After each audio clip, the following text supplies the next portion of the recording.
ஆரம்பித்தோம். இப்போது கல்லிடங்குண்டு கிட்ட வந்துட்டோம். இது எதனால் கல்லிடங்குண்டுன்னு சொல்கிறோம் அப்படின்னா, ஐயன் வந்து மனுஷமுகியை வந்து வதம் செஞ்சு ஒரு பள்ளத்தில் தள்ளுவார். அந்த மனுஷமுகின்றவங்க வந்து வளர ஆரம்பிச்சிடுவாங்க. அரக்கி அவங்க வளர ஆரம்பிச்சிடுவாங்க. ஐயன் வந்து எல்லாரையும் கல் எடுத்து போட சொல்லுவார். அந்த இடம் தான் கல்லிடங்குன்று அப்படின்னு நம்ம சொல்லுவோம். அந்த இடத்த நீங்களே பாருங்களேன். இப்போ எவ்வளவு கல் வந்து அந்த இடம் வந்து சேர்ந்துருக்குன்னு பாருங்களேன் நீங்களே.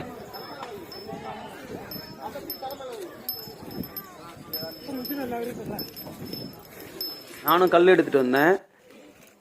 கல்லிடங்குண்டு நம்மளும் போட்டுக்கின்னு வேண்டிக்கிட்டு போவோம். நம்மளோட கெட்ட எண்ணங்கள்லாம் வந்து எடுத்துகிட்டு வந்து இங்கே போட்டுட்டு போகிறோன்ற ஒரு நம்பிக்கை தான் நமக்கு.